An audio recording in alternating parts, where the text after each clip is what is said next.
Start किया हुआ था 10th बायोलॉजी का unit number 1 human digestive system. आज हमने उसका लास्ट टॉपिक जो है डिसऑर्डर्स ऑफ डाइजेस्टिव सिस्टम के बारे में डिस्कस करना है। अच्छा, डिसऑर्डर्स डिफरेंट डिसऑर्डर्स हैं जिसमें सबसे पहले हमारे पास आ जाता है डायरिया, उसके बाद आएगा कॉन्स्टिपेशन और लास्ट में अल्सर। ये हमारे डाइजेस्टिव सिस्टम के डिसऑर्डर्स हैं, यानी हमारा जो ऐसा सिस्टम जो खुराक को हज़म करता है उसके अंदर जो है कोई बीमारी हो जाए उसको क्या बोलते हैं, डिसऑर्डर्स बोलते हैं डाइजेस्टिव सिस्टम का। और ये डिफरेंट डिसऑर्डर्स हैं जो हमारे डाइजेस्टिव सिस्टम में इन्फेक्शन की वजह से या डिफरेंट जो है प्रॉपर फंक्शनिंग ना होने की वजह से जो है डिसऑर्डर्स होते हैं, जिसमें हमारे पास सबसे पहले डायरिया है। Diarrhoea is characterised by loose frequent watery stools, कि इसमें जो आपका वेस्ट मटेरियल होता है ना, जो बॉडी से waste material undigested food remove होती है वो बहुत ज़्यादा, उसमें वाटर की अमाउंट ज़्यादा हो जाती है, ठीक है। उसको हम क्या कहते हैं, इसको बोलते हैं लूज वाटर स्टूल्स, यानी वाटर की अमाउंट जो है वो क्या हो गई, बहुत ज़्यादा हो गई। और स्टूल जो होता है ना वो वेस्ट मटेरियल होता है, ठीक है, मतलब डाइल्यूट हो गया stool. Diarrhoea can lead to dehydration, इससे पानी की कमी हो सकती है डायरिया से, और स्पेशली ये चिल्ड्रन बच्चों में और एल्डरली और बड़ी उम्र के बुज़ुर्गों में वगैरह में होता है। मतलब डायरिया की कंडीशन ज़्यादातर क्योंकि उनका डाइजेस्टिव सिस्टम वीक होता है। डाइजेस्टिव सिस्टम वीक होने की वजह से वो खुराक को अच्छे से डाइजेस्ट अगर नहीं कर पाता, ऐसी कोई डाइट इनटेक कर लिया है जो डाइजेस्ट नहीं हो पाई उनमें, तो उनमें ये कंडीशन हो जाती है डायरिया वाली। अगर हम इसके साइन और सिम्पटम्स की बात करें, यानी हमें कैसे पता चलेगा कि इस बंदे को डायरिया, कौन-कौन से साइन और सिम्पटम्स शो होते हैं, तो सबसे पहले हमारे पास एब्डोमिनल क्रैम्प और पेन, यानी पेट में दर्द होता है, ब्लॉटिंग, गैस वगैरह हो जाती है, डिहाइड्रेशन, पानी की कमी हो जाती है जिससे थर्स्ट, प्यास लगती है, माउथ ड्राई हो जाता है और यूरिन का कलर क्या हो जाता है, डार्क हो जाता है। कॉज़ेज़ की हम बात करें, वजूहात की, कि ये जो डाइजेस्टिव सिस्टम की डिसऑर्डर है ये होती किस वजह से है। पहले ही कॉज़ है वो इन्फेक्शन है, कि कोई इन्फेक्शन हो गया, बैक्टीरियल इन्फेक्शन हो गया, वायरल या पैरासाइटिक, या पैरासाइट ने आपकी बॉडी में अटैक कर लिया तो ये इन्फेक्शन हो सकता है। फूड एलर्जी की वजह से हो सकता है कि फूड एलर्जी कर गई है। स्ट्रेस टेंशन की वजह से हो सकता है। सर्टेन मेडिकेशन या एंटीबायोटिक्स, कुछ लोग जो है मेडिसिन इस्तेमाल करते हैं या एंटीबायोटिक्स इनटेक करते हैं तो उस वजह से भी उन्हें जो है डिसऑर्डर्स हो जाते हैं, डायरिया हो जाता है, ठीक है। डायरिया हो जाएगा, ये सारी इसकी वजूहात है डायरिया की, इन्फेक्शन की वजह से, फूड एलर्जी की वजह से, स्ट्रेस की वजह से, या एंटीबायोटिक्स वगैरह इस्तेमाल करने की वजह से हो जाता है। फिर इसका ट्रीटमेंट क्या, ज़्यादा से ज़्यादा में फ्लूइड इनटेक करना चाहिए, यानी पानी वाली चीज़ें ज़्यादा से ज़्यादा जो है वो पीनी चाहिए, जैसे डिफरेंट जो है जूसेस वगैरह हो गए, या पानी वगैरह ही हो गया, या ओआरएस का इस्तेमाल करें।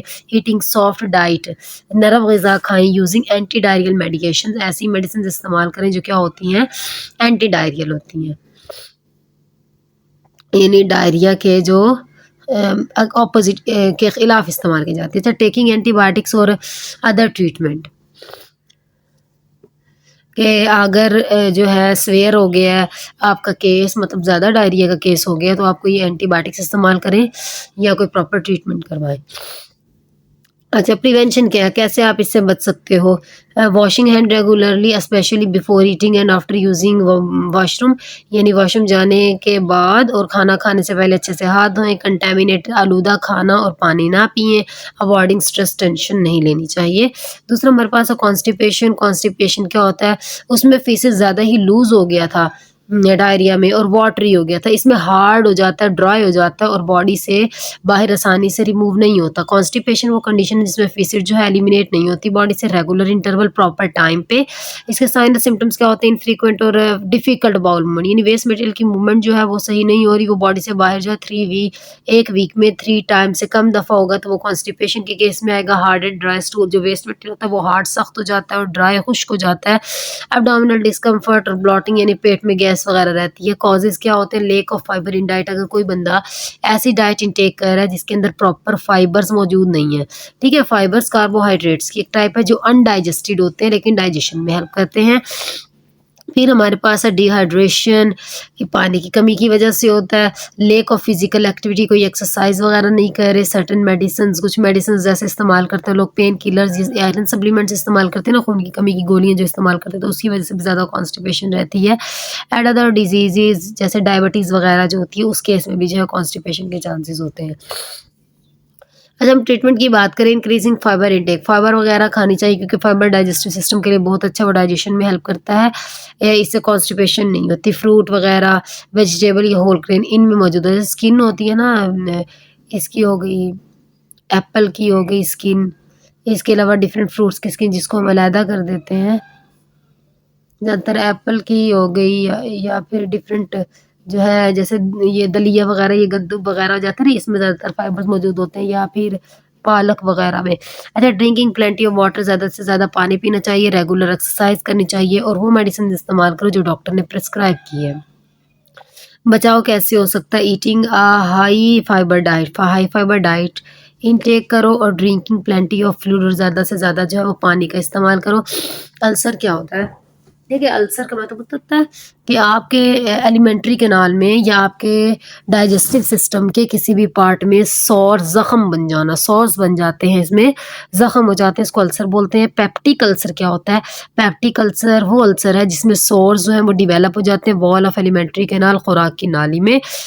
Ulcer usually develop in the wall of stomach, अगर स्टमक की दीवारों पे अल्सर होगा तो उसको गैस्ट्रिक अल्सर बोलेंगे।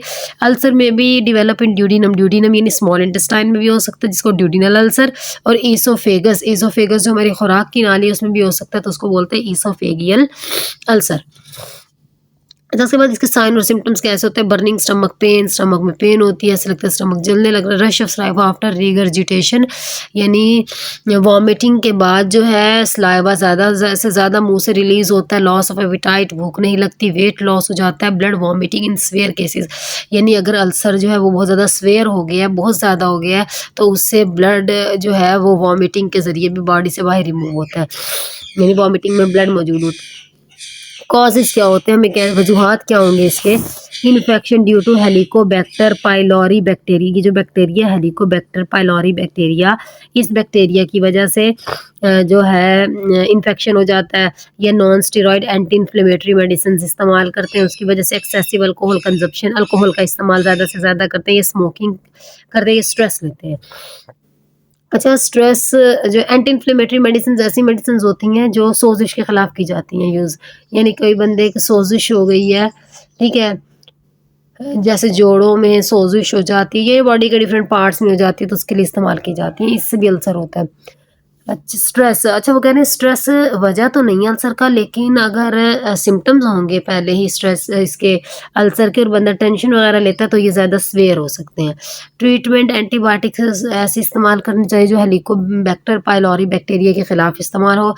ये एंटासिड और प्रोटॉन पंप इनहिबिटर, ये मेडिसिन इस्तेमाल करनी चाहिए। मेडिसिन हैं एंटासिड एसिड के खिलाफ होती है, और proton pump inhibitor, proton pump inhibitor ऐसी हैं जो प्रोटॉन को मूव करवाने के खिलाफ होती हैं, इनहिबिटर जो इनहिबिट करती हैं प्रोटॉन को पंप करने में। उसके अलावा है prevention, avoiding excessive use of pain killer, pain killer जो है वो इस्तेमाल नहीं करनी चाहिए। कौन सी? Anti inflammatory medicine, and avoiding spicy food, spicy food intake नहीं करना चाहिए, और ईटिंग अ बैलेंस डाइट, और बैलेंस डाइट जो है वो ज़्यादा से ज़्यादा इनटेक करनी चाहिए। ठीक है, ये हमारे पास जो थे, ये हमारे पास डिसऑर्डर्स थे हमारे डाइजेस्टिव सिस्टम के 3, डायरिया, कॉन्स्टिपेशन और अल्सर।